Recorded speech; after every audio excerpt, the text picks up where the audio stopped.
우리 다 같이 시편 126편을 읽음으로 예배로 나가도록 하겠습니다. 다 같이 시편 126편을 읽겠습니다. 여호와께서 시온의 보루를 떨리실 때에 우리가 꿈꾸는 것 같았도다. 그때 우리 입에는 웃음이 가득하고 우리 혀에는 찬양이 찼었도다. 열방 중에서 말하기를 여호와께서 저희를 위하여 대사를 행하셨다 하였도다. 여호와께서 우리를 위하여 대사를 행하셨으니 우리는 기쁘도다. 여호와여 우리의 포로를 남방 시내들 같이 돌리소서. 눈물을 흘리며 씨를 뿌리는 자는 기쁨으로 거두리라. 울며 씨를 뿌리러 나가는 자는 정녕 기쁨으로 그 난을 가지고 돌아오리로다. 아멘. 예배로 나오는 자들에게 주님께서는 고린도전서 1장 3절 말씀을 통해 축복의 인사로 말씀하십니다. 하나님 우리 아버지 주 예수 그리스도를 쫓아 은혜와 평강이 있기를 원하노라. 아멘. 찬송가 8장입니다.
사도신경으로 고백합시다.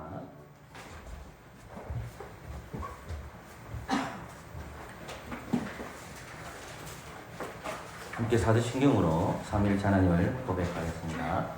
함께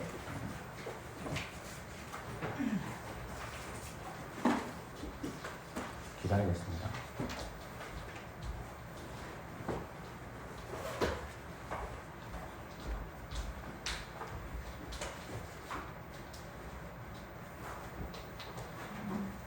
함께 고백하겠습니다. 나는 전능하신 하나님 아버지 천지의 창조주를 믿습니다.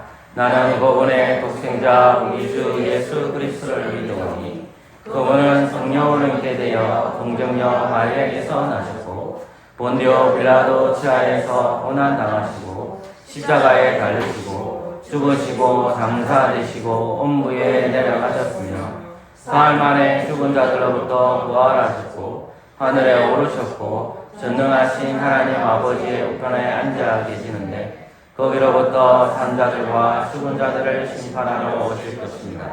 나는 성령을 믿습니다. 나는 거룩한 공교회와 성도의 교제와 사제와 육의 부활과 영생을 믿습니다. 아멘. 언약의 말씀 신명기 5장 6절에서 21절까지입니다. 한 절씩 도독하도록 하겠습니다. 제가 먼저 하나님 말씀 읽겠습니다.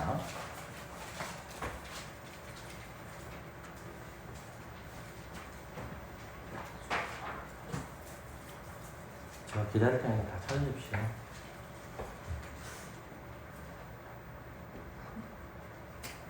신명기 5장 6절에서 21절. 제가 먼저 읽겠습니다. 나는 너를 애굽 땅에서 종되었던 집에서 인도하여 내 너희 하나님 여호와라. 나의 너희 하나님 신을 너희에게 말지니라. 너는 자기를 위하여 새긴 우상을 만들지 말고 이로 하늘에 있는 것이나 아래로 땅에 있는 것이나 땅 및 물 속에 있는 것에 아무 형상인지 만들지 말며 그것들에게 절하지 말며 그것들을 섬기지 말라. 나 여호와 너희 하나님은 질투하는 하나님이지. 나를 위하는 자의 죄를 갚되 아들로부터 아들에게로 3, 4대까지 내려오니와 나를 사랑하고 내 계명을 지키는 자에게는 진대까지 은혜를 베푸느니라. 너는 너의 하나님 여호와의 이름을 만민들이 거치 말라. 나 여호와는 나의 이름을 만민들의 그는 자를 죄 없는 줄로 인정치 아니하리라. 여호와 너희 하나님이 네게 명한 대로 안식일을 지켜 거룩하게 하라.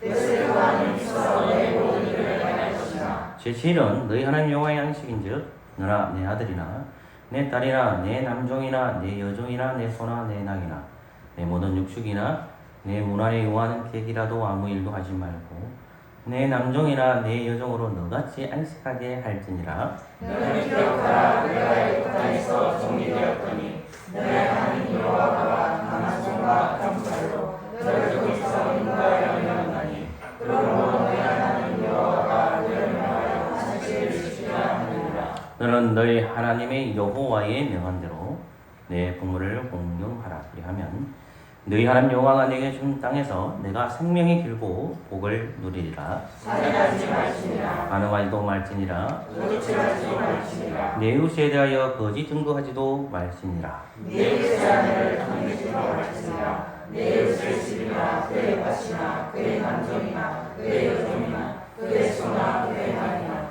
물론 내 이웃의 소유를 강매지도 말지니라. 아멘. 찬양하십시오. 십계명에 근거해서 하나님 사랑, 이웃 사랑을 실천하지 못해서 이 시간에 공적으로 그리스도 이름으로 회개하는 시간을 가지겠습니다. 기도합시다.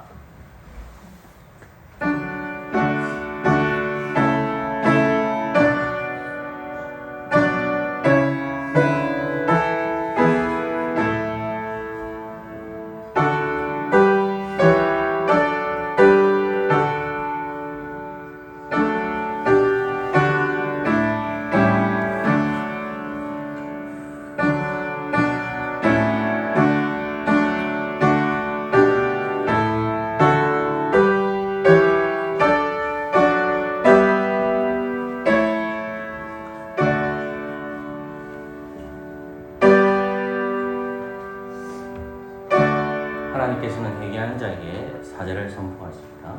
로마서 3장 25절 말씀. 이 예수를 하나님이 그의 피로 인하여 믿음으로 말미암는 화목 제물로 세우셨으니 이는 하나님께서 길이 참으시는 중에 전에 지은 죄를 간과하심으로 자기의 의로우심을 나타내려 하심이니. 아멘. 찬송가 50장입니다. 새 찬송가는 35장입니다.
네, 오늘 말씀은 마태복음 21장 33절에서 46절까지입니다.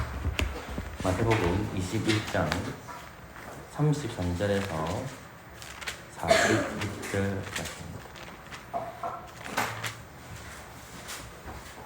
제가 하나님 말씀 읽어드리겠습니다. 다시 한 비유를 들으라. 한 집 주인이 고도원을 만들고 산으로를 두르고 거기 좁지 않은 구유를 파고 망대를 짓고 농부들에게 새로 주고 타국에 갔더니 실가 때가 가까움에 그 실가를 받으려고 자기 종들을 농부들에게 보내니 농부들이 종들을 잡아 하나는 심히 때리고 하나는 죽이고 하나는 돌로 쳤거늘 다시 종들을 처음보다 많이 보내니 저희에게도 그렇게 하였느니라. 후에 자기 아들을 보내며 가로되 저희가 내 아들은 공경하리라 하였더니 농부들이 그 아들을 보고 서로 말하되 이는 상속자니 자 죽이고 그의 유업을 차지하자 하고 이에 잡아 포도원 밖에 내어 쫓아 죽였느니라. 그러면 포도원 주인이 올 때에 이 농부들을 어떻게 하겠느냐? 저희가 말하되 이 악한 자들을 진멸하고 포도원은 제때 실과를 바칠 만한 다른 농부들에게 새로 줄지니이다. 예수께서 가라사대 너희가 성경에 건축자들의 버린 돌이 모퉁이의 머릿돌이 되었나니 이것은 주로 말미암아 된 것이요 우리 눈에 기이하도다. 함을 읽어본 일이 없느냐? 그러므로 내가 너희에게 이르노니 하나님의 나라를 너희는 빼앗기고 그 나라의 열매 맺는 백성이 받으리라. 이 돌 위에 떨어지는 자는 깨어지겠고 이 돌이 사람에게 떨어지면 저를 가루로 만들어 흩으리라 하시니 대제사장들과 바리새인들이 예수님의 비유를 듣고 자기들을 가리켜 말씀하신 줄 알고 찾고자 하나 무리를 무서워하니 이는 저희가 예수를 선지자로 알았더라. 아멘. 기도하겠습니다. 좋으신 하나님, 오늘 이 시간에 말씀을 듣게 하여 주시고 모든 근심과 염려를 다 주님 앞에 내려놓기를 소망합니다. 이제 말씀을 전합니다. 마태복음 21장을 전할 때 성령께서 역사하셔서 이 말씀이 우리의 귀에 들려지도록 성령께서 역사하여 주시옵소서. 예수 그리스도 이름으로 기도합니다. 아멘. 예수님의 공생의 막바지에 이르게 되었습니다. 예수님이 성령 청결 사건을 한 사건들은 예수님의 공생의 마지막 즈음입니다. 근데 예수님께서 그 공생의 마지막 즈음에 예루살렘 성전에 들어가셨는데 성전 청결과 더불어서 주님께서 계속 하시는 사역이 뭐냐면 가르치는 사역입니다. 그 가르치는 사역이 23절에서 언급되어 있습니다. 예수님은 자신이 끊임없이 성전에 들어가서 가르치는 사역을 포기하지 않습니다. 그러자 그것을 목격한 대제사장들과 장로들이 입을 대기 시작합니다. 아마도 이 장로들은 대제사장이나 제사장들 중에서 은퇴하신 분일 가능성이 많고 때로는 연로하신 분일 가능성도 있습니다. 어쨌든 이 사람들은 성전을 지키는 자이고 성경의 직문을 하는 사람들이었습니다. 그래서 그들은 자신들이 해야 할 일들이 누구한테 권세를 받았느냐 하면서 질문을 던지는 것이 23절로 이어집니다. 그래서 주님께서는 그들에게 답변을 해주신 내용이 우리가 들었던 내용이었습니다. 근데 예수님께서는 그 권세가 어디서 왔는지, 누가 권세를 주었는지 세례 요한에 대한 질문을 하면서 그들이 아무 말도 모르겠다고 하니까 예수님께서도 그 권세가 어디서 왔는지 말해주지 않겠다라고 하시면서 이 비유의 이야기들을 하게 됩니다. 마태복음 21장에서는 이 비유에 대한 두 가지 비유가 나오는데 하나는 두 아들에 대한 비유이고 한 비유는 포도원 농부들에 대한 비유입니다. 그리고 22장에 가서 또 다른 비유를 하나 더 말씀하십니다. 주님께서는 내가 하늘로부터 온 권세자다라는 것을 내가 당연히 성전에서 가르칠 수 있다는 것을 이 세 가지 비유를 통해서 말씀하십니다. 단지 그들에게 말한 것은 직설적 표현이 아니라 비유적 표현이라는 것입니다. 오늘 본문 말씀에서는 33절부터 46절까지 장구절입니다. 저는 33절부터 41절까지만 해석해 드리겠습니다. 다음 주에 42절부터 16절 말씀을 살펴보려고 합니다. 우리 믿음이 어디서 나오느냐라는 질문을 던집니다. 우리 믿음이 어디서부터 출발합니까? 라고 많은 사람들이 질문을 합니다. 우리는 그 믿음이 어디서 나오는지를 답변해야 합니다. 고맙게도 사도 바울 선생님께서는 그 믿음이 어디서 나오는지를 로마서 10장에서 다루고 있습니다. 로마서 10장 17절 말씀을 보면 이런 말씀이 나옵니다. 믿음은 들음에서 나면 들음은 그리스도의 말씀이다. 아멘. 로마서 10장 17절 말씀입니다. 자, 믿음은 들음에서 난다고 했습니다. 그런데 그 들음이 뭐냐? 너희들이 들었던 그 말씀이 뭐냐? 기억하십시오. 10장 17절 그리스도의 말씀이라고 했습니다. 믿음의 시작은 사람에게서 온다는 말이 아닙니다. 믿음은 하나님으로부터 출발한다는 것입니다. 하나님은 영이십니다. 하나님은 보이지 않습니다. 보이지 않는 하나님께서는 이 믿음이 어떤 내용인지를 가르쳐 주었는데 간단히 말해서 그것을 가르쳐 성경이라고 얘기합니다. 사도 바울 선생님께서는 믿음은 들음에서 나는데 그 들음은 그리스도 말씀이다라는 겁니다. 성경이다라는 거예요. 너희들이 믿음을 갖고 싶느냐? 그러면 그 믿음을 얻고 싶고 믿음을 가지고 싶다 그러면 너희들이 하나님의 말씀을 들어라. 믿음은 들음에서 난다는 겁니다. 믿음을 들을 때에 그 들음의 내용이 뭐냐? 그리스도의 말씀이다. 그러면 성령께서 역사하셔서 너희들에게 믿음이 생길 것이다. 믿음이라는 것은 사람으로부터 출발하지 않습니다. 우리의 믿음은 사람에게서 나오지 않습니다. 여러분들이 성경을 읽고 성경을 묵상하고 성경을 외우는 분들이 있습니다. 성경을 엄청 많이 읽은 사람도 있습니다. 천독을 하는 사람도 있고 백독을 하는 사람도 있습니다. 성경을 외우기를 하는 분들도 많이 있습니다. 어릴 때부터 아이들에게 성경을 외우라고 해서 성경을 외우시는 목사님들이나 성도들도 저는 많이 봤습니다. 그리고 성경을 많이 배워야 합니다. 우리는 성경을 읽고 성경을 외워야 합니다. 제가 수요기도에 참석해서 분들 그 얘기 했는데 저는 신대원 들어가기 위해서 자랑이라고 얘기하는 게 아니라 4년 5년 만에 신대원에 들어갔습니다. 근데 다른 성도 목사님들보다도 성경을 내가 많이 읽었다는 그때 깨닫게 되었습니다. 성경은 신대원 다니기 전까지는 성경을 100도 이상을 했으니까요. 성경을 엄청 읽었습니다. 또 떨어질 거 두는 때문에. 그리고 성경 읽고 계속 읽었습니다. 성경을 읽는다 해서 성경을 외운다고 해서 성경을 배운다고 해서 그것이 우리의 하나님의 말씀으로 다가올까요? 우리는 성경을 읽고 외우고 그리고 배우는 것으로 만족하면 안 됩니다. 그럼 어떻게 해야 될까요? 저는 성경을 읽고 배우고 그리고 외우는 것을 하지 말라는 것이 아닙니다. 필요합니다. 그러나 성경을 읽고 배운들 그리고 외운들 그것이 나에게 적용되지 아니하면 그것은 읽을 필요도 없고 외울 필요도 없고 머리의 수준만 머문다는 것입니다. 우리의 지적 유익을 위해서 성경을 읽고 외우고 우리는 성경을 배우는 것이 읽는 것이 아닙니다. 내 지적을 위해서 성경을 읽고 내 지적인 것을 만족하기 위해서 성경을 외우고 내 지적인 것을 배운다. 그것은 절대로 아니라는 것입니다. 우리는 그럼 어떻게 해야 될까요? 주님께서는 사도 바울 선생님께서 말씀하셨습니다. 그리스도의 말씀으로 시작된다라고 했습니다. 그 말씀은 성경을 먹어야 된다는 것입니다. 성경은 귀로 듣고 눈으로 봅니다. 성경은 절대로 눈으로 먹을 수가 없습니다. 근데 제가 왜 서론에 이 얘기를 계속 하는 거예요? 예수님께서 지금 예루살렘 성전에 들어갔는데 하나님의 말씀을 가르쳤던 그 레위 지파 사람들이 다른 말은 대제사장들입니다. 하나님께서는 대제사장들이 레위 지파입니다. 그 레위 지파는 구약 시대에 42성읍이고 도피성까지 합치면 48성읍입니다. 그들은 하나님의 말씀을 가르치고 하나님의 말씀을 이스라엘 백성들에게 가르치는 영적인 지도자였습니다. 그들은 하나님의 말씀을 배웠고 하나님의 말씀을 들었습니다. 그들이 가지고 있는 그 말씀을 통해서 그 이스라엘 백성들에게 지도했던 영적인 지도자들이었습니다. 적어도 구약 시대에 나오는 레위 지파 사람들은 그래도 하나님의 말씀을 먹었던 사람들입니다.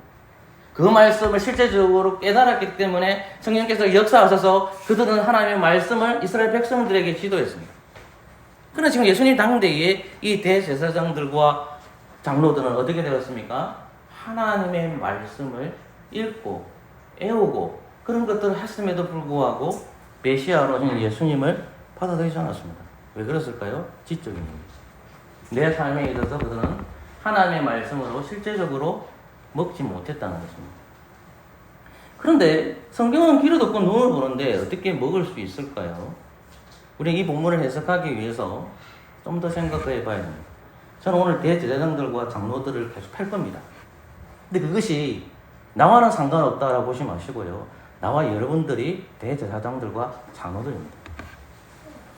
시편 119편 119편 103절에 보면 이런 말씀이 나오죠. 시편 119편이 굉장히 깁니다. 엄청난 구절을 되어 있습니다. 저자가 누군지도 모릅니다. 근데 119편 말씀을 보면 그 내용이 뭐냐면 하나님의 말씀에 관한 주제입니다. 그 하나님의 말씀에 관한 주제가 딱 되어 있단 말이에요. 근데 시편 119편 103절 말씀에 이런 말씀이 나옵니다. 주의 말씀의 맛이 내게 어찌 그리 단지요 내 입의 꿀보다 더 다니이다. 하나님의 말씀이 꿀처럼 달다는 말입니다.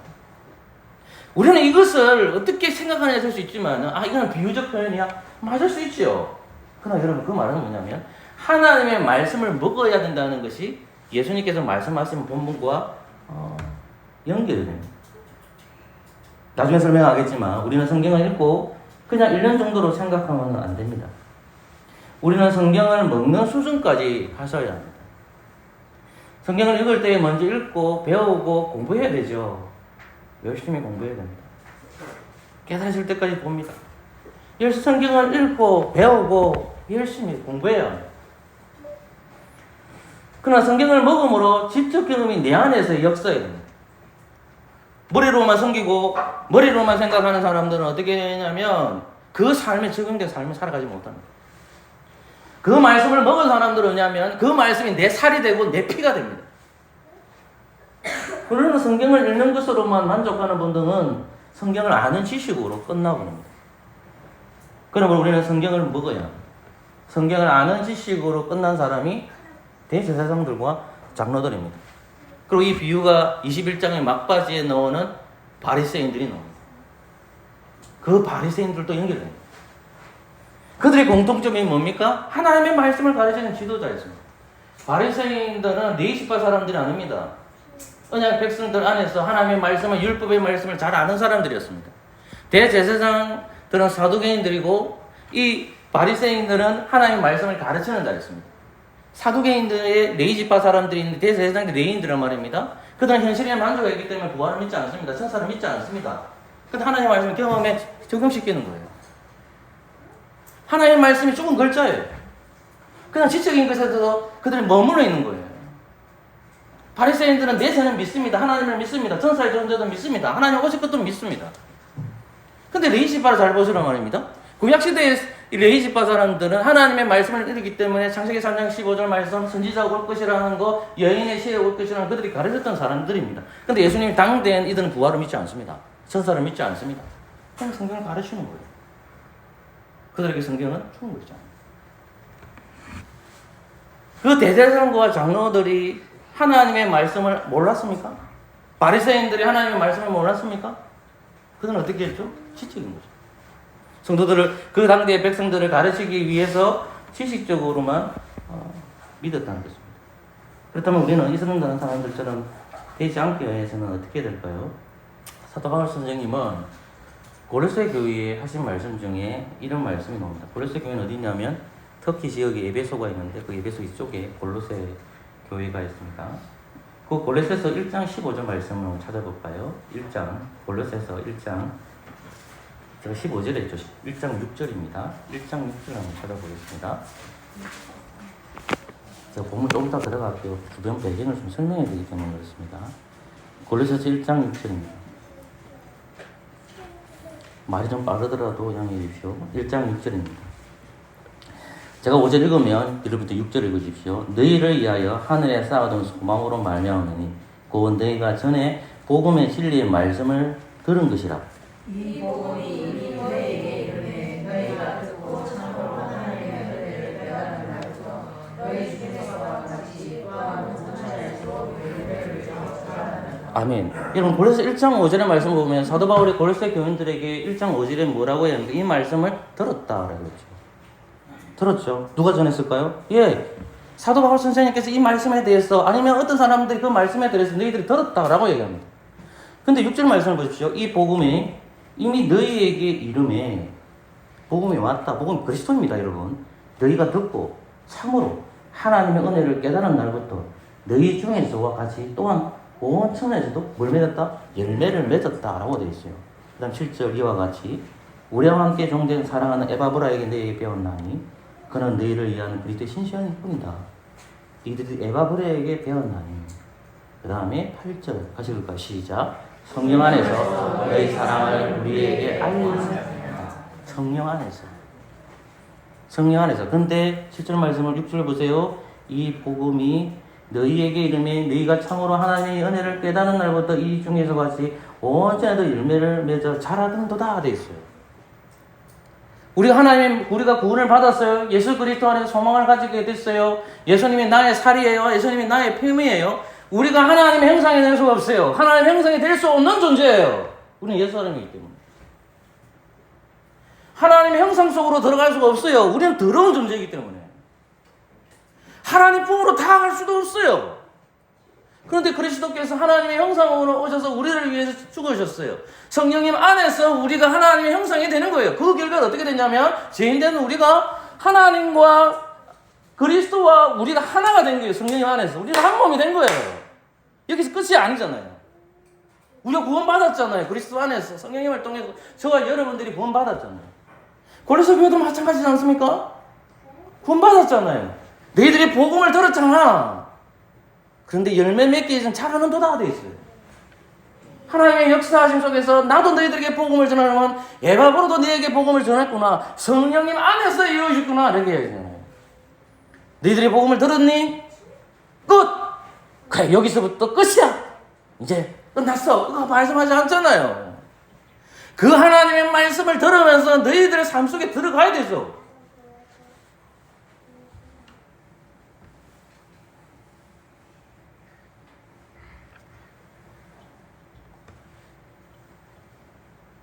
우리는 성경을 볼 때 교리적으로는 엄청 잘 이해합니다.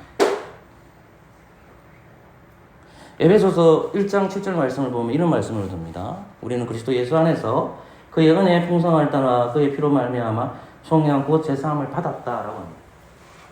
교리는 하나님의 영감으로 기록된 것이 아닙니다. 여러분, 여러분들이 보시는 이 말씀은 하나님의 영감으로 기록이 되었습니다. 하나님의 영이 저자들을 사용해서 이 성경을 읽었습니다. 하나님의 영의 역사하심으로 영적인 존재한 우리는 성경을 읽을 때에 하나님의 백성으로 소생합니다. 교리는 그렇지 않습니다. 저는 교리 공부 엄청 많이 했습니다. 교리를 아무리 읽어도요, 그것이 영적인 말씀이다라고 제가 받아들이지는 않아요. 근데 신앙 고백서도 저는 받아들이고 있지만 저는 권위를 교리에 두지 않습니다. 저는 하나님의 말씀에 둬요. 우리가 신앙의 가치관에 있어서 동일한 신앙 고백을 하기 위해서는 신앙 고백서가 필요하기 때문에 그 신앙 고백서를 저는 연구하고 성도들에게 가르쳐줍니다. 그러나 저는 신앙 고백서를 우선순위에 두지 않습니다. 성경은 하나님의 말씀입니다. 그 하나님의 말씀입니다. 교리를 아무리 알아도 제3이라는 것이라는 그 교리를 알고 있잖아요. 우리 그 교리를 배웠지 않습니까? 삼위일체 하나님은 어떻게 알 겁니까? 교리를 통해서 배웠잖아요. 성부와 성자와 성령 하나님께서 한 분이시라는 걸 배웠지 않습니까? 구원이라는 것을 이룰 때 성부께서 계획하셨고 성자께서 그것을 동참하셨고 성령께서 연합하셨던 거, 그분이 한 분이 하나씩 동등하신 하나님 배웠잖아요. 교리를 통해서 배웠잖아요. 교리를 통해서 배웠다고 말입니다. 그것을 제가 믿음을 배반하지 않습니다. 그러나 교리는 우리를 소생시키지 못합니다. 성경이 하나님의 말씀입니다.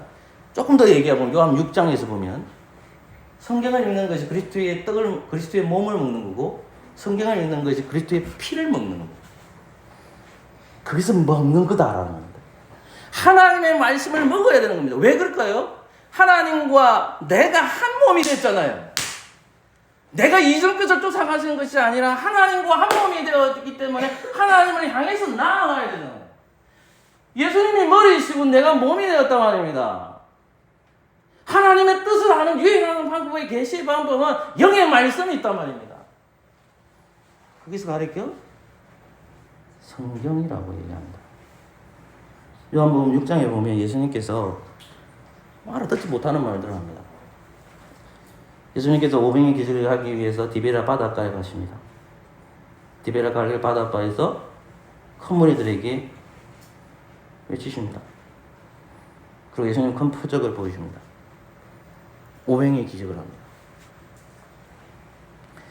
근데 예수님께서 자주 그 오병의 기적 했던 말씀 중에 뭘 얘기하고 있냐면 나는 생명의 떡이다 라고 해요.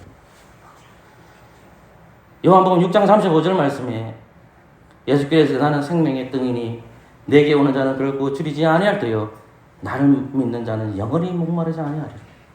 요한복음 6장 36절 말씀에 그러나 내가 너희에게 이르니 너희는 나를 본고로 믿지 아니하느라 하였느니라. 그 다음에 요한복음 6장 48절 말씀에 내가 곧 생명의 떡이다 라고 해요. 51절 말씀에 나는 하늘에서 내려온 살아있는 떡이니 사람이 이 떡을 먹으면 영생하리라. 내가 줄 떡은 곧 세상의 생명을 위한 내 살이니라 하십니다. 52절 말씀 그러므로 유대인들이 서로 다투고 이르되 이 사람이 어찌 능히 자기 살을 우리에게 주어 먹게 하겠느냐. 와, 예수님의 살을 먹어야 산대. 예수님의 피를 먹어야 산대. 예수님은 그 살을 먹어야 식인종처럼 먹어야만 소생한대. 그러니까 어리석은 유대인들이 뭐라고 얘기합니까? 다투어 사람들이 어찌 능히 자기 살을 우리에게 주어 먹게 하겠느냐. 57절 말씀에 살아계신 아버지께서 나를 보내심에 내가 아버지를 말미암아 사는 것 같이 나를 먹는 그 사람도 나를 말미암아 살리라. 예수님은 자기를 먹으라고 합니다. 나를 먹는 사람이 산다라고 합니다. 58절 이것은 하늘에서 내려온 떡이니 조상들이 먹고도 죽은 그거 같이 아니하며 이 떡을 먹는 자마다 영원히 살리라. 59절 이 말씀은 예수께서 가버나움 회당에서 가르치실 때 하셨느니라. 제자 중 여럿이 듣고 말하되 보세요. 예수님께서 오병의 기적을 쭉 얘기하면서 자기가 떡이라는 것을 먹으며 얘기하고 내가 생명의 떡으로 왔다고 얘기해요. 근데 무리들이 이렇게 얘기합니다. 아, 이 말씀 가버나움 회당에서 내가 들었는데 이렇게 얘기해요. 여러분 우리 하나님의 말씀은 영생의 말씀입니다. 대제사장과 장로들이 하나님의 말씀을 가르치고 있던 자였는데 예수님께서 성전에 오셔서 그 말씀을 가르칩니다. 네 어디서 건세 받았노? 이 질문합니다. 우리 성도님들이 목회자들에게 하는 말들이 있잖아. 아, 저 말씀 많이 들었는데. 야, 우리 목사 똑같은 부분 이야기를 안 해. 때때로 목회자들 하나님의 말씀을 묵상하고 강단에 올라옵니다. 목회자들하고 성경 공부할 때 당신들은 누가 가장 무섭습니까? 라고 질문을 던집니다. 저는 당연히 이렇게 얘기합니다. 저는 성도가 무섭습니다. 설교 강단에서 저는 성도가 무섭기 때문에 그 강단에 올라오는 것이 무섭습니다. 그러나 하나님의 말씀을 준비하고 올라와야 됩니다. 근데 때때로 그 말씀이 묵상했는데 해결이 안 돼. 성령님은 어전에서 하나님의 말씀을 깊이 묵상하고 영이신 분이 내 안에 거하시는데 그 말씀을 읽을 때에 그것이 잘 이해가 안 돼. 그러면 끊임없이 하나님의 묵상을 하는데도 그 말씀이 깨달아지지 않아.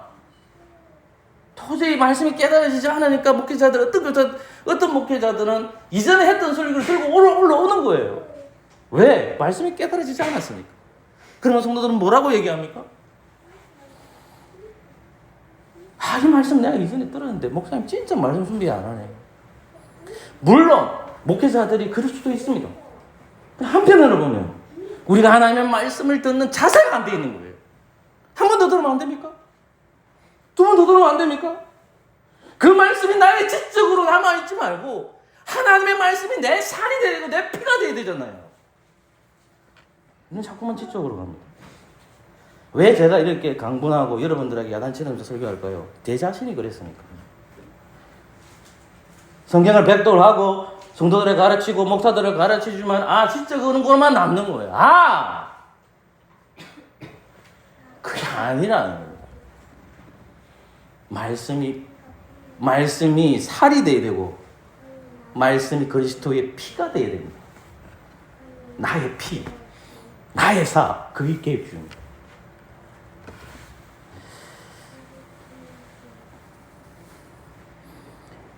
59절 요한복음 6장 59절에 보면 이 말씀은 예수께서 가버나움 회당에서 가르치실 때 하셨다 이 말씀이 등장하네요. 그래서 이어서 제자들이 이야기합니다. 요한복음 6장 60절을 보면 제자도 여리지 듣고 말하되 이 말씀은 얼어두다 누가 들을 수 있느냐. 그래서 예수님이 이렇게 얘기합니다. 61절 예수께서 스스로 제자들 이 말씀에 대해 수근거린 줄 아시고 이르시되 이 말이 너희에게 걸림이 되느냐. 62절 그러면 너희가 인자가 이전에 있던 것으로 올라가는 것을 본다면 어떻게 하겠느냐. 여러분 요한복음 6장 63절을 찾으십시오. 오늘 말씀을 볼 수 있는 키가 이 63절에 있습니다.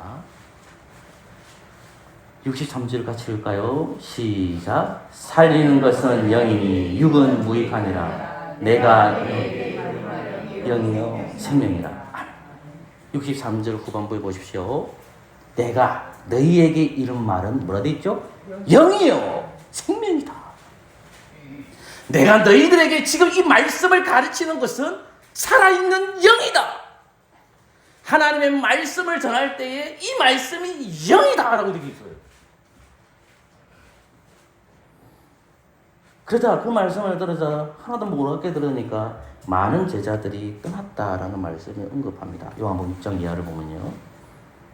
그래서 예수님께서는 이렇게 얘기합니다.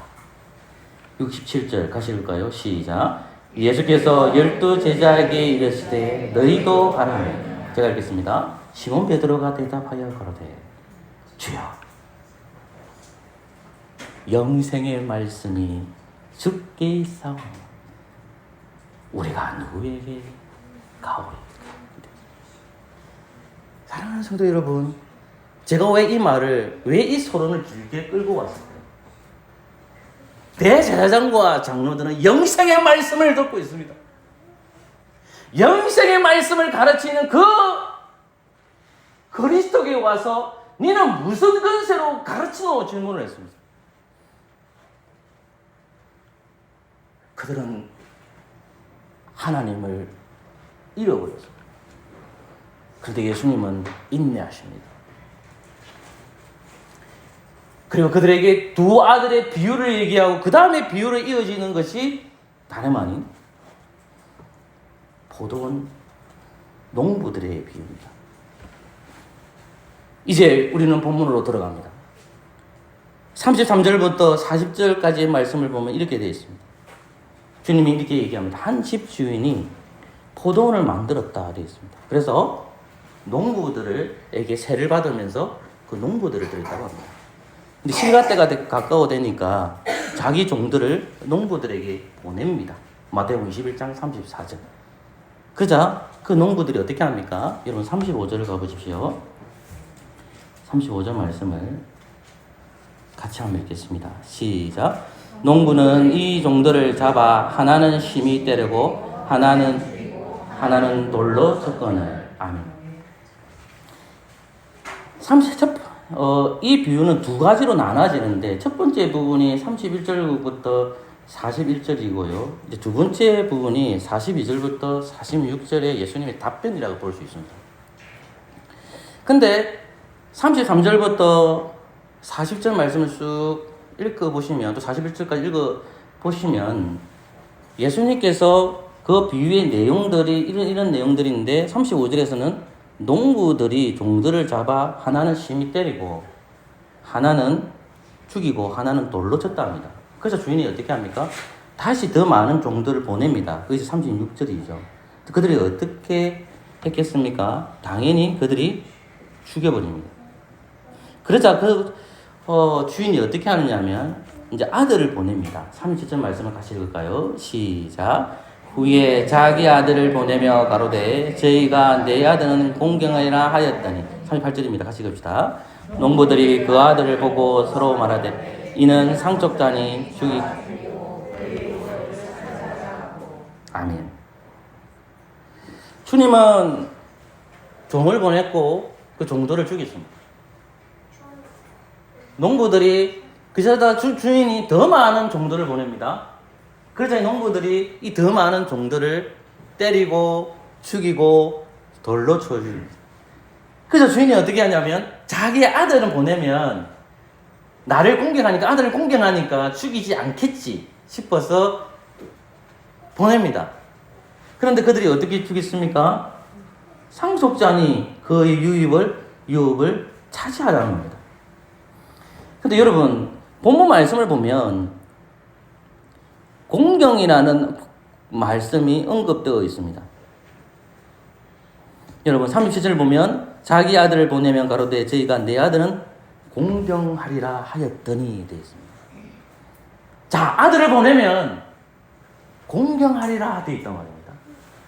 그러면 제가 여러분들한테 신명기 17장 말씀을 여러분들한테 종종 가르쳐 줬습니다. 신명기 17장 말씀을 보면 어떤 내용인지 여러분들이 배웠습니다. 신명기 17장 말씀을 보면 왕에 대한 규례가 나옵니다. 그 왕에 대한 규례 중에서 뭐가 나오냐 하면 하나님의 말씀을 레이시파로부터 왕이 배우라고 했습니다. 평생을. 그럼 하나님의 말씀을 배우면 어떻게 된다고 했죠? 하나님을 경외하게 된다고 했습니다. 경외라는 말이 공경과 두려움입니다. 하나님의 아들을 두려워한다는 겁니다. 주인이 보낸 아들을 공경한다면 두려워할 것도 생각해야 된단 말입니다. 근데 어떻게 합니까? 다 죽여버리죠.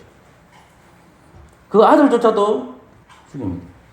자, 그럼 생각해 봅시다. 포도원의 주인은 누구입니까? 바로 알잖아요. 성도 하나님. 포도원은 무엇에 대한 상징입니까? 이스라엘.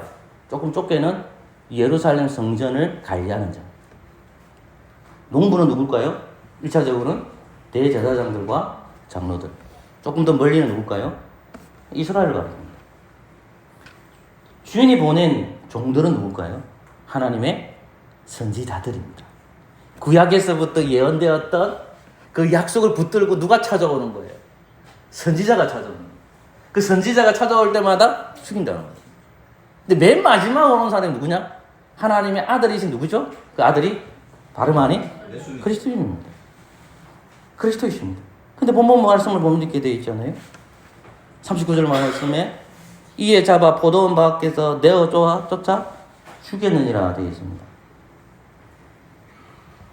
히브리서 13장 말씀으로 가보십시오. 이 구절을 좀 해석하기 위해서 조금만 힘냅시다. 39절 말씀을 해석하기 위해서 그렇습니다. 히브리서 13장 11절에서 13절입니다. 제가 읽어드릴게요. 제가 10절부터 읽겠습니다. 우리에게 제단이 있는데 그 위에 있는 제물은 장막에서 섬기는 자들이 이 제단에 먹을 건이 없나니 이는 죄를 위한 진성의 피는 대제사장이 가지고 성소에 들어가고 그 육신은 영무 밖에서 불사름이니라. 12절 13절 같이 볼까요? 시작. 그러므로 예수도 자기 피로써 성을 거룩하게 하라고 성문 밖에서 고난을 받으셨느니라. 그런즉 아멘. 여러분, 히브리서 13장 10절을 표준서번역에서 이렇게 번역합니다. 우리에게는 제단이 있습니다. 그런데 유대교의 성전에서 섬기는 사람들은 우리의 이 제단 위에 놓인 제물을 먹을 권리가 없습니다. 라고 되어 있거든요. 근데 예수님이 어디서 죽었느냐 했었을 때 12절 말씀, 그러므로 됐죠?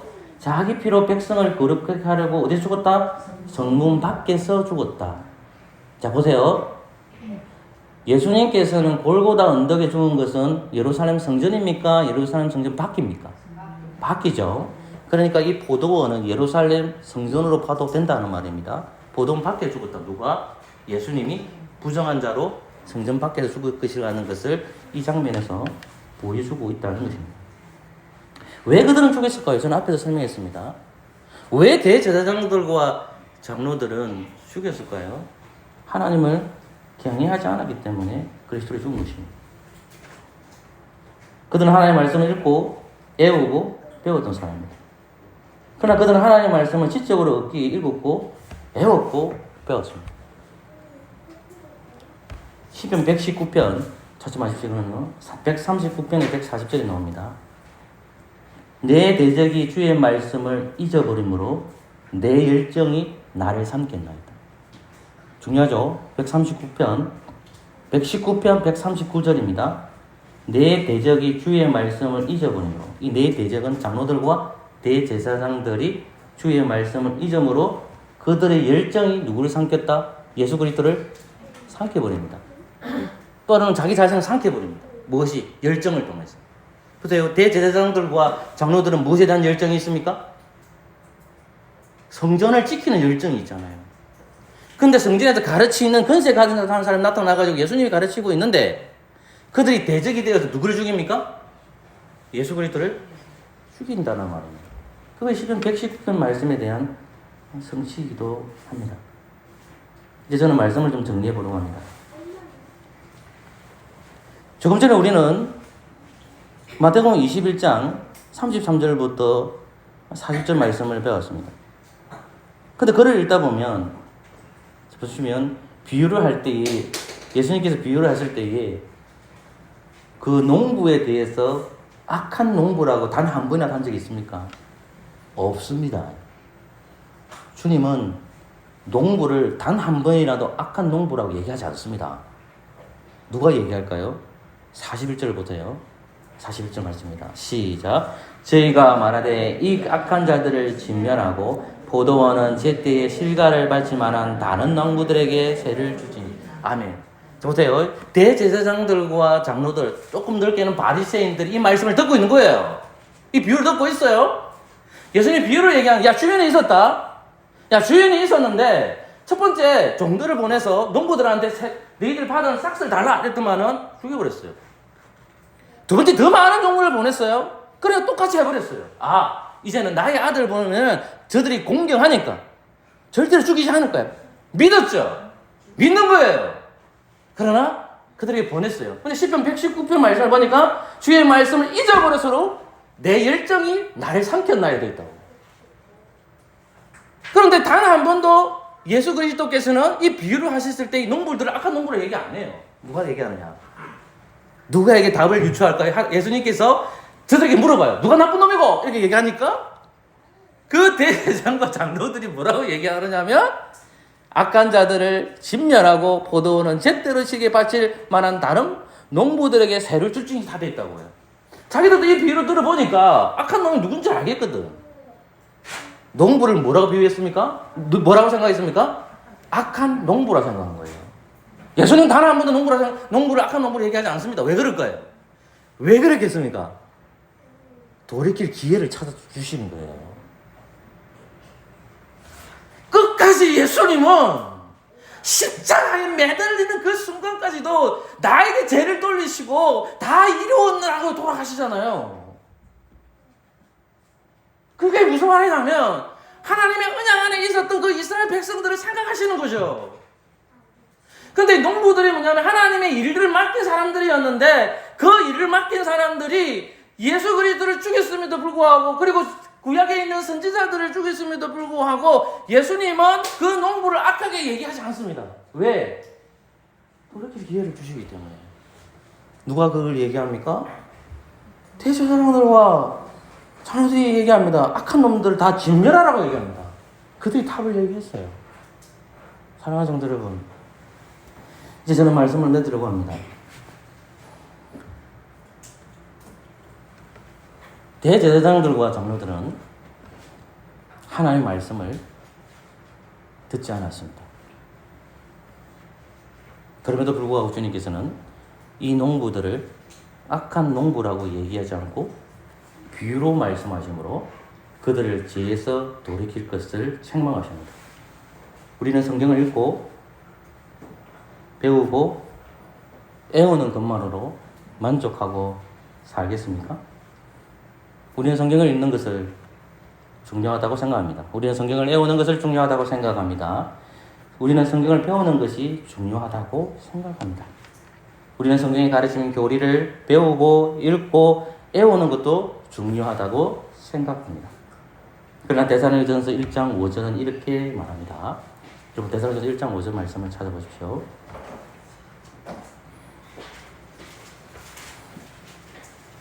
(1장 5절입니다)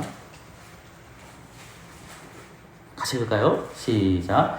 이는 우리의 복음이 말로만 너희에게 이른 것이 아니라 오직 능력과 성령과 큰 확신으로 된 것이니 우리가 너희 가운데서 너희를 위하여 어떠한 사람이 된 것은 너희 아는 바와 같으니라. 아멘.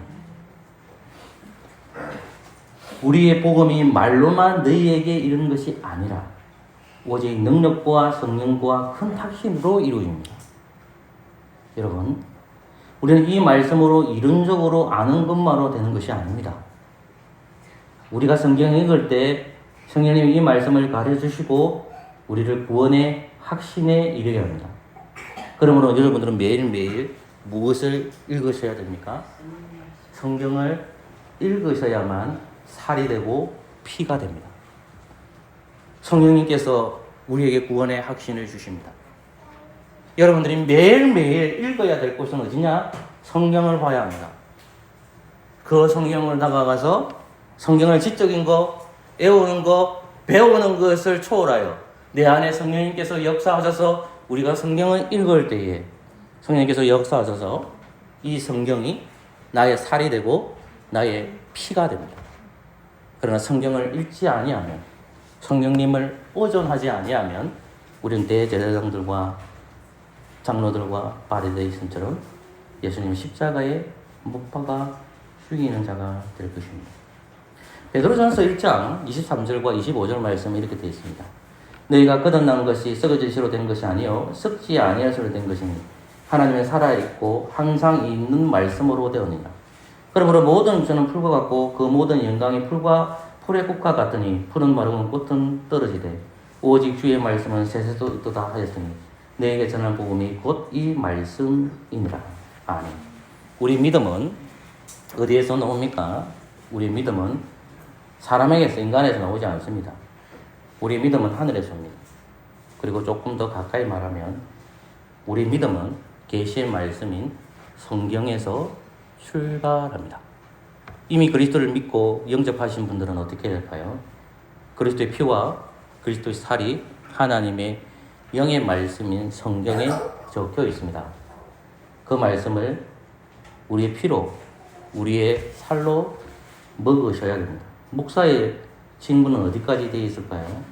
목사는, 설교자는 여러분들에게, 성도들에게 그 말씀을 귀에다 갖다 주는 것밖에 없습니다. 그 다음 목사는 성령님이죠. 그래서 저는 여러분들에게 이제 전합니다. 성경을 아는 거, 성경을 배우는 거, 그것이 더 나아가셔야 됩니다. 그것은 성경을 나의 읽는 자만이 그리스도의 피가 되고 그리스도의 살이 됩니다. 한 예를 들고 저는 마치려고 합니다. 이번에 제가 1박 2일로 주일학교 학생들과 1박 2일로 왔습니다.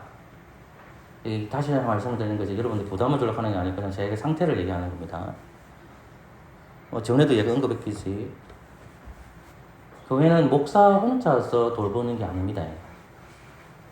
그리고 그 말은 무슨 말이냐면 여러분들에게 따갑게 다가올 수도 있습니다.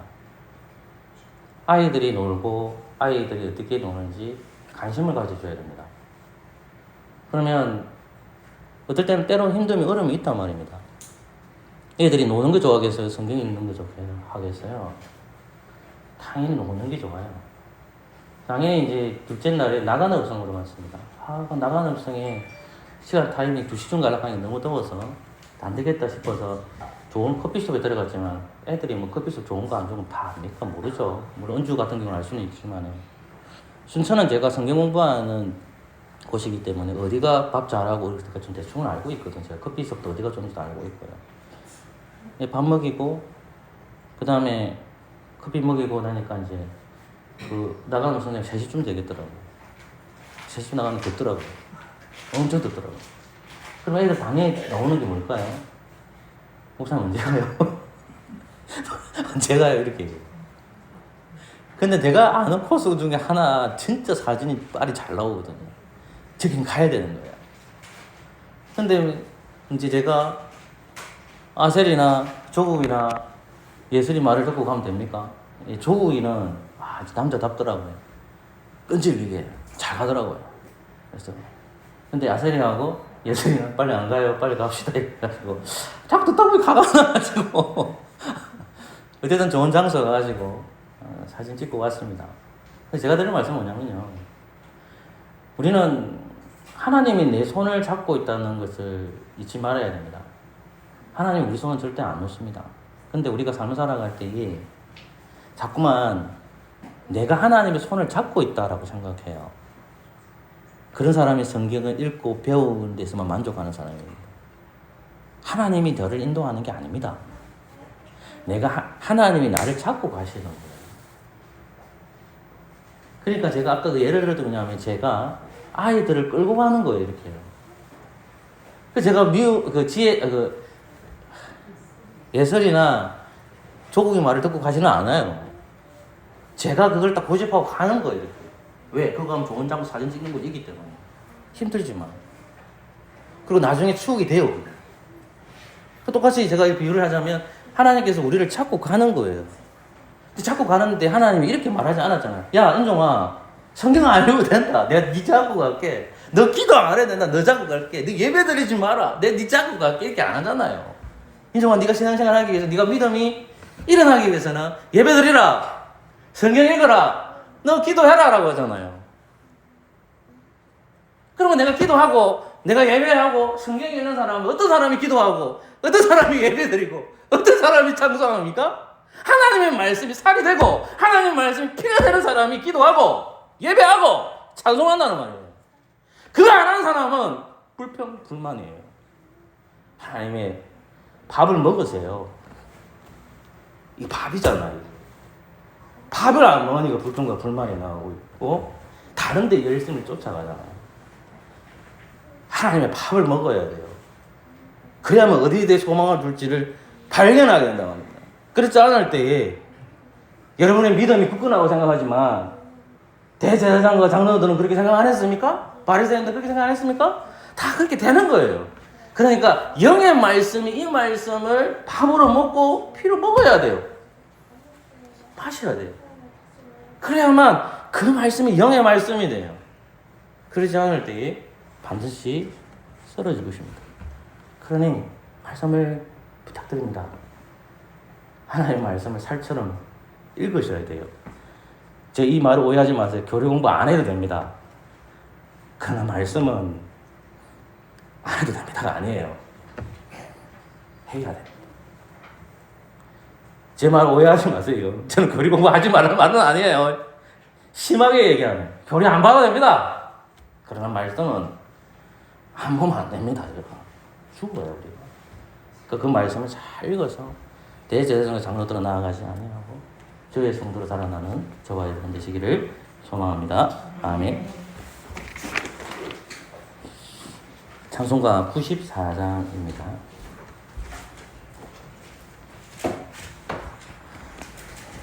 새 찬송가는 96장입니다.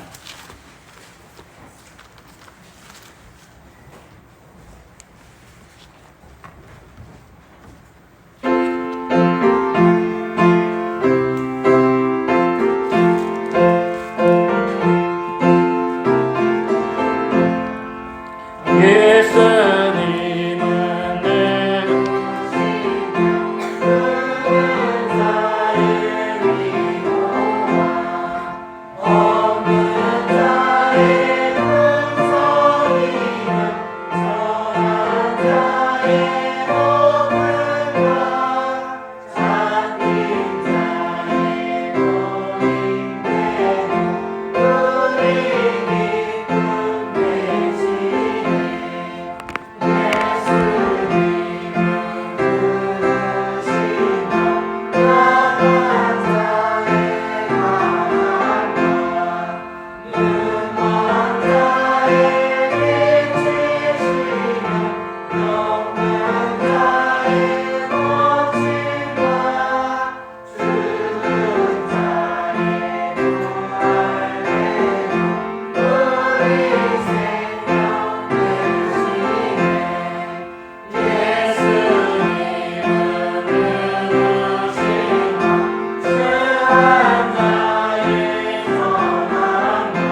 하지만 예배에 참석하신 분들도 예의 없이 이 동안 함께 읽어주십시오.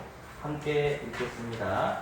하늘에 계신 우리 아버지여, 이름이 거룩히 여김을 받으시오며 나라가 임하옵시며 뜻이 하늘에서 이루어진 것 같이 땅에서도 이루어지이다.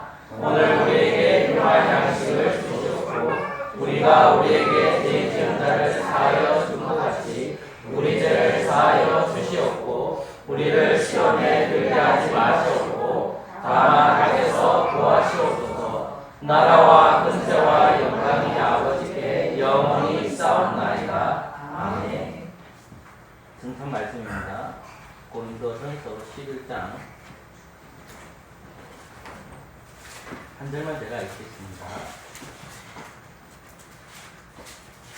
29절입니다. 고린도전서 11장 29절입니다. 제가 읽겠습니다. 주의 몸을 분별치 못하고 먹고 마시는 자는 자기들을 먹고 마시는 것입니다. 아멘. 예수님이 공생애 때에 성찬을 정하십니다. 예수님께서 죽고 나서 성찬을 정하신 것이 아니라 공생애 때에 성찬을 정하시는데 이것을 고린도 교회에서 행해지고 있었고 그리고 29절 말씀에서 성찬에 대한 특징들을 얘기하는데 주의 몸을 분별치 못하고 먹고 마시는 자는 자기들을 먹고 마시는 것이다 라고 했습니다. 사랑하는 성도 여러분, 우리는 당해가 먼저 있고 그 다음에 여러분 자신이 있습니다. 여러분 자신이 먼저 자기를 살펴봐야 되고 또 당해에 보고를 해야 됩니다. 성찬에 참석하시는 자들은 자기 일주의 삶에서 하나님 보시기에 오직 공로 보시기에 악한 짓을 했다면 분명히 여러분 스스로가 분명히 해결하셔야 됩니다.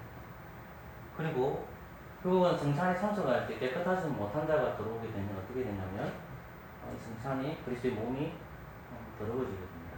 그래서 당에는 이런 부분에 있어서 죄가 교회 안에 못 들어오도록 그 역할들을 경계 근무를 잘 써야 됩니다. 이 시간도 동일합니다. 여러분들이 그리스도의 피에 그리스도의 떡에 참여할 수 없습니다. 그러나 그리스도의 은혜로 말미암아 저와 여러분들 성령님을 통해서 그리스도와 연합되었으므로 그리스도의 몸에 그리스도의 피에 참여하는 자가 되었습니다. 그런 이 시간에 정말로 여러분의 죄를 회개하시고 이 떡에 참석하시고 이 피에 참석하셔야 됩니다. 만약에 당에는 하나님의 눈과 장애의 눈을 속일 수 있더라도 본인의 눈은 아실 거예요. 그리고 그것을 안다면 하나님 앞에 분명히 그리스도 이름으로 회개하시고 이 성찬에 참여하시는 그럴 때에 하나님의 여러분에게 은혜가 넘쳐날 것입니다. 그것을 믿는 저와 여러분 되시기를 소망합니다. 아멘.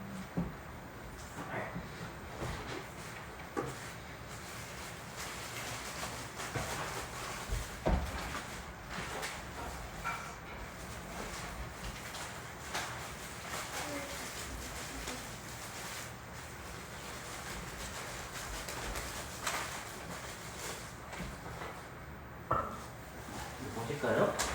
이 떡은 예수님의 몸입니다. 아멘.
성탄에 참여합니다.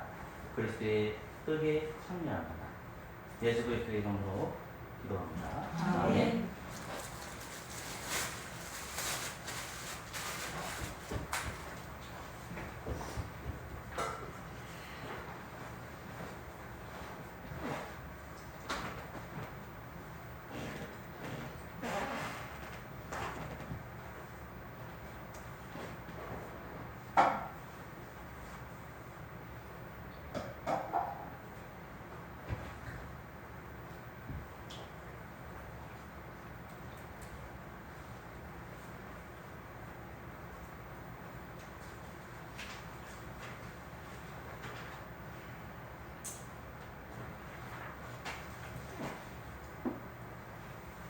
이 포도주는 예수님의 피입니다. 아멘.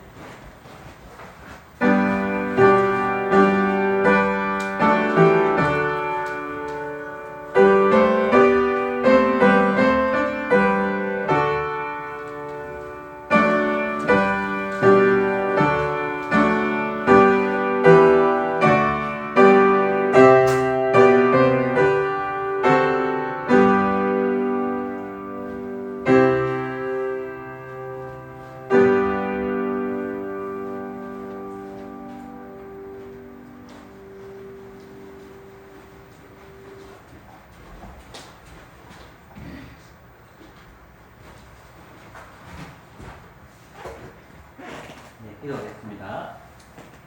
고혈의 피에 참여합니다. 성도답게 살아가게 해주옵소서. 예수 그리스도 이름으로 기도합니다. 아멘.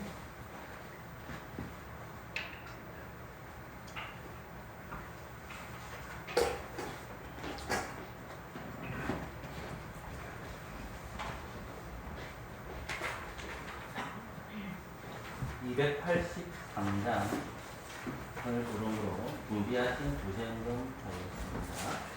등산에 참여하신 분들만 구제연금 주시면 됩니다. 세상 성명은 227장입니다.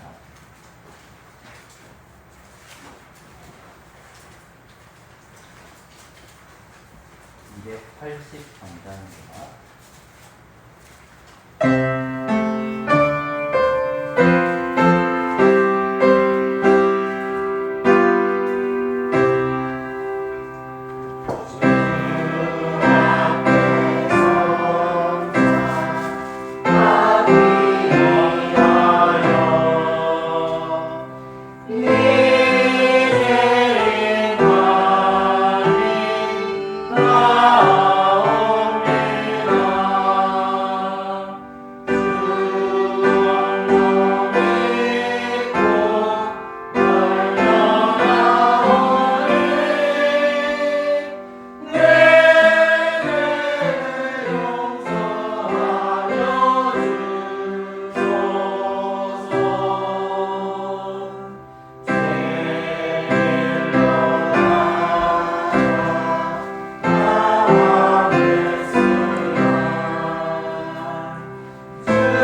하나님 감사합니다. 오늘 말씀을 통해서 하나님께서 남겨주신 이 성경 말씀이 영생의 말씀으로 기억하고 죽고 나서 영적인 존재가 되는 것이 아니라 그리스도를 믿으면 영적인 존재가 된다고 하였사오니 영이 된 우리가 육신의 욕심을 이겨낼 수 있는 유일한 방법은 하나님의 말씀, 이 살아있는 영의 말씀을 먹기를 소망합니다.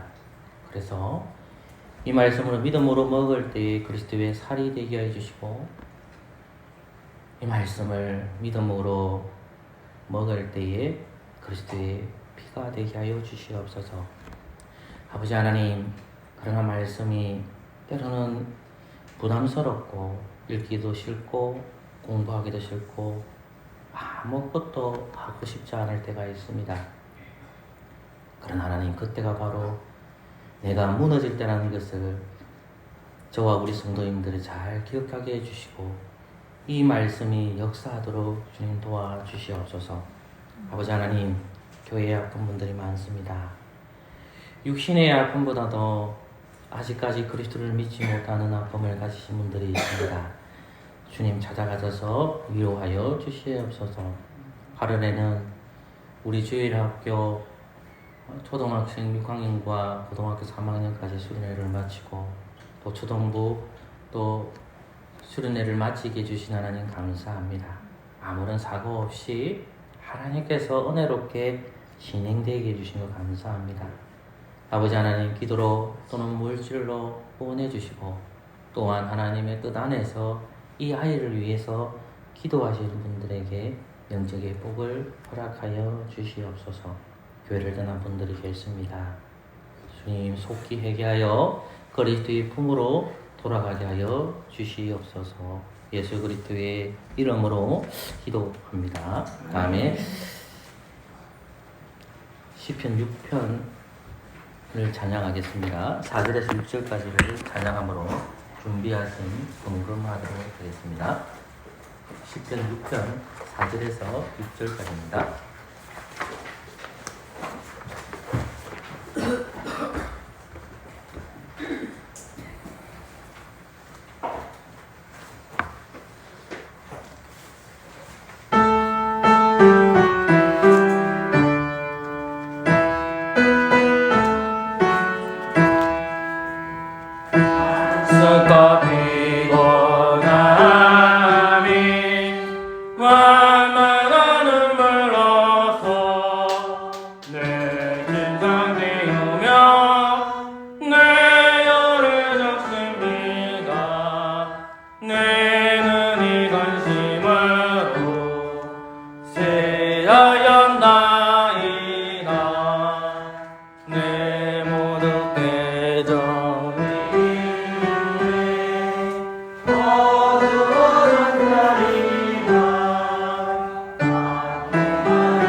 이 영감이 하나님의 뜻에 합당하게 사용되게 하여 주시고 하나님의 뜻을 받아주시고 하나님의 뜻에 합당하게 사용될 수 있는 은혜를 허락하여 주시옵소서.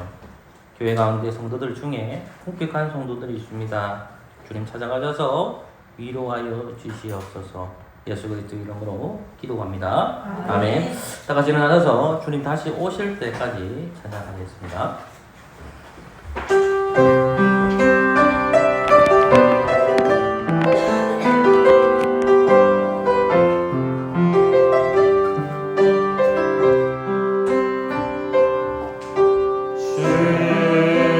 다시 오실 때까지 나 나는 네 일을 가리라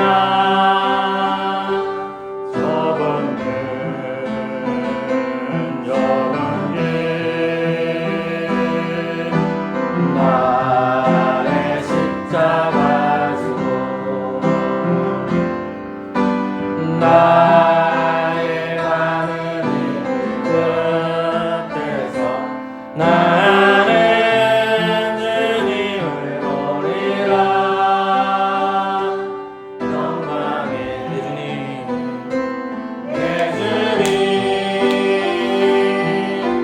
나를 안아주시오 주의 다시 오실 때까지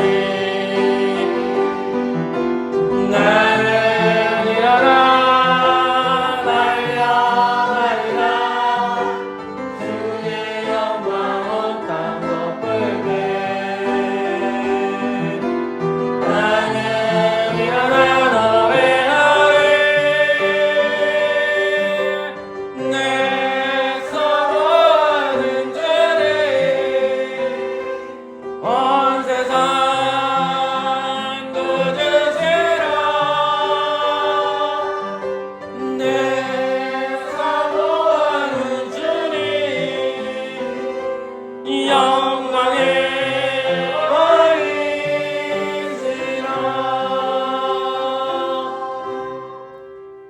왕이시라. 주 예수 그리스도의 은혜와 하나님의 사랑과 성령의 교통하심이 너희 우리와 함께 있을지어다. 아멘.